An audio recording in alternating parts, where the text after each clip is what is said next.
आइए अब करते हैं बग्गा साहब से मुलाकात। सर स्वागत है आपका। बताएं सर, आज फिर से क्यों लड़े ये दोनों? क्यों रशिया ने आज फिर जाके और मिसाइल गिराई? ऐसा क्या पेट में दर्द हुआ है? नहीं अनिल जी, जो 2014 में क्रीमिया करके बहुत स्ट्रैटेजिकली इंपॉर्टेंट आइलैंड है, जी वो रशिया ने टेक ओवर कर लिया था। अब उसके ऊपर एक पुल बनाया गया था लगभग 3.7 बिलियन डॉलर्स लगा के, और पुतिन ने पहली गाड़ी चलाई थी उस पुल के ऊपर 2018-19 में। पुतिन पहले शख्स थे जो उस पुल के ऊपर गए।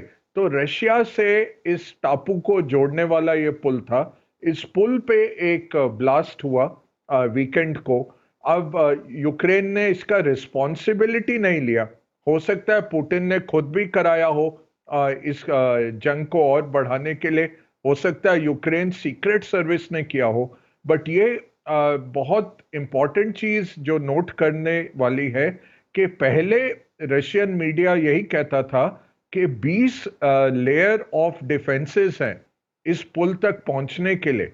लैंड से तो पहुंच ही नहीं सकते, सी से अगर पहुंचना है तो 20 तरह के डिफेंसेस हैं, एयर से पहुंचना है तो 20 तरह के डिफेंसेस हैं।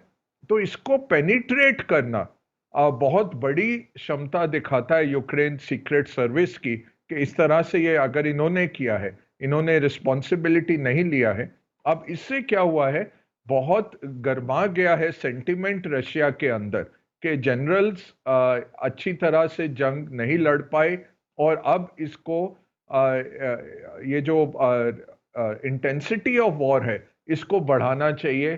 टैक्टिकल न्यूक्लियर भी चाहिए तो बढ़ाना चाहिए। आपने देखा होगा एलॉन मस्क का ट्वीट चल रहा है, वो कह रहे थे रात को नींद नहीं आई उनको, और वो ये सोच रहे हैं कि इसको डी एस्केलेट किस तरह से किया जाए। बाइडन ने कई मिलियन डॉलर्स की वो मेडिसिन खरीदी अमेरिकन पॉपुलेशन के लिए जो रेडिएशन का इम्पैक्ट से बचाती हैं ह्यूमन बींग्स को। तो 250 मिलियन डॉलर्स की इस तरह की दवाइयां अमेरिका ने ऑर्डर की हैं और स्टोर कर रहे हैं। तो ओवरऑल सिचुएशन खराब हो रही है। किसी को बातचीत करनी पड़ेगी। यूएन तो बिल्कुल भी इसमें सक्षम नहीं रहा है। ये है कि बाइडन फोन उठा के पुतिन से बात करें और न्यूक्लियर का डी एस्केलेट करें कि न्यूक्लियर किसी तरह से ना हो जाए। वो सबसे बड़ा अब खतरा इस पुल के टूटने के बाद आया है। तो पुल टूटने का इतना बड़ा मामला हो सकता है कि कहीं न्यूक्लियर की तरफ ना बढ़ जाए? आशु जी भी इस पर कोई विशेष टिप्पणी करना चाहते हैं? जी आशु सर।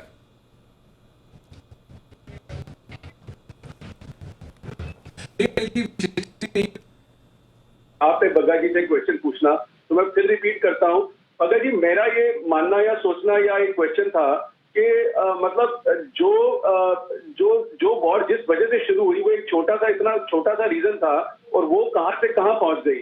और अब तो इतनी एस्केलेशन हो चुकी है, और जिस तरह से यूक्रेन ने काउंटर ऑफेंसिव किया है, और जिस तरह से वॉर रशिया मतलब जो डिफेंसिव हुआ है और जो थोड़ा सा हार भी बर्दाश्त करनी पड़ी है, इससे इंटरनल रिजेंटमेंट भी हो रही है। तो बग्गा जी, मुझे तो लगता है कि एस्केलेशन बढ़ेगी, क्योंकि आज एक अनिल जी मतलब इतना पेट्रियोटिज्म एक ऐसी चीज है जिसका कोई कॉम्प्रोमाइज ही नहीं है।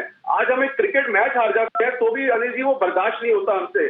तो ये तो मतलब अगर आपकी जनता को पता चले कि आपका देश एक छोटे से देश से लड़ाई हार रहा है या जीत नहीं पाया या 6 महीने से स्ट्रगल कर रहा है, और ऊपर से कुछ ना कुछ डैमेज हो रहा है, तो आई थिंक ये लीडरशिप के लिए और बाकियों के लिए भी ये तो बहुत बड़ा एस्केलेशन वाला पॉइंट है। तो बग्गा जी से मुझे पूछना था, अनिल जी ने कहा कि नहीं और नहीं होगा, सब कुछ हो गया, बट मेरा मानना है बाजार अलग चीज है, पर मेरा मानना है कि ये इतनी जल्दी सुलटेगा नहीं, और ये it can take still a dirty turn. तो बग्गा जी, मुझे इस पे आपका ओपिनियन चाहिए था। नहीं, अगर युद्ध हो भी जाए, बाजार नहीं गिरे, तो फिर फायदा क्या आपका? आपके लिए तो कोई फायदे की बात है ही नहीं ना। ऐसा नहीं है Anil ji. India may be in a sweet spot, but इतना भी स्वीट नहीं है कि ग्लोबल कनेक्ट नहीं है। गिरेगा तो जरूर गिरेगा, कम गिरेगा। बड़े दिनों बाद आज सॉलिड रीजन मिला है आशु जी को मंदी बोलने के लिए। हाँ नहीं जी बग्गा साहब बताए थे। आज सुबह भी गैप डाउन पे बाइंग करवाई थी। सुबह का मेरा ट्वीट देखिए, बिफोर मार्केट के गैप डाउन बेचना है या लेना है। अरे वाह जी, मैं ज्यादा मंदी में नहीं हूँ, लेकिन अभी जी मैं इस वॉर को लेके मंदी में हूँ कि वॉर इतनी जल्दी सुलटेगी नहीं और मतलब एस्केलेट होगी। तो मुझे बग्गा जी का ओपिनियन चाहिए, जो मैंने अभी अपना अपना ऑब्जर्वेशन शेयर किया है। सर, इस कार्यक्रम का जो रूस और यूक्रेन के बीच में चल रहा है, इसका समापन समारोह कब है? और उस समापन समारोह में हम आशु मदान साहब को मुख्य अतिथि बनाकर भेजना चाहते हैं, तो बताएं सर, इसके लिए कौन सी डेट फिक्स की जाए? कि यूक्रेन और रशिया में लॉसेस हो रहे हैं। यूएस ने $16 बिलियन खर्च के उनको असला बारूद दे दिया है, वेपन्स दे दिए हैं। अब लेटेस्ट वेपन्स वो दे ही जा रहे हैं, तो इससे रशिया की क्षमता बहुत कम हो गई है, बहुत उसकी मिलिट्री को हानि हुई है और सेंटिमेंट बिगड़ा है, पब्लिक सेंटिमेंट। रशिया की इकोनॉमी क्यों अभी तक बिल्कुल परास्त नहीं हुई? क्योंकि ये तेल उत्पादक देश हैं, गैस उत्पादक देश हैं। कल ही एक रिपोर्ट निकल के आई कि यूक्रेन के युद्ध के स्टार्टिंग से अभी तक यूरोप ने $100 बिलियन का तेल और गैस रशिया से खरीदा है। भारत ने कुछ 8 से 10 बिलियन तक का खरीदा होगा, हो सकता है 20 बिलियन खरीदा हो, बट हमारे ऊपर इतनी उंगलियां उठाते हैं। बट पूरे यूरोप ने 100 बिलियन का तेल खरीदा है, जो कि रशिया यूज करता है फिर वापस जंग के लिए उनके ऊपर ही। तो ये प्रॉक्सी वॉर शुरू हो गई है। अमेरिका को बहुत इसमें एडवांटेज मिल रहा है, क्योंकि सिर्फ वेपन्स पे इन्वेस्ट करके वो रशिया को बहुत हानि पहुंचा रहे हैं, रशिया की छवि खराब कर रहे हैं। इसका अंत कहाँ पे होगा अब मुश्किल हो गया, क्योंकि यूक्रेन ने देखा है कि रशिया का जो आर्मी है वो ओवर स्ट्रेच्ड है। तो हो सकता है कि वो अपने जो इलाके रशिया ने हासिल किए उनको वापस ले लें। तो इतनी जल्दी अब यूक्रेन हाथ नहीं मिलाएगा, और जब तक अमेरिका उसको पुश नहीं करेगा कि अब आप करार कर लो।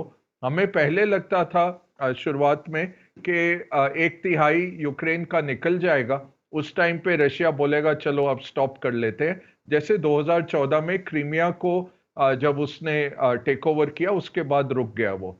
बट अब पुतिन रुकना चाहता है, बट डोमेस्टिक सेंटिमेंट उसको रुकने नहीं देगा। और साथ में अमेरिका चाहता है कि ये वॉर ऑफ एट्रिशन चलती रहे, क्योंकि ये रशिया को बिल्कुल इसमें ही उलझाए रखेगा। तो रशिया की बहुत हानि हो रही है। यूरोप को डर लग रहा है, यूरोप को दो तरफ से डर है।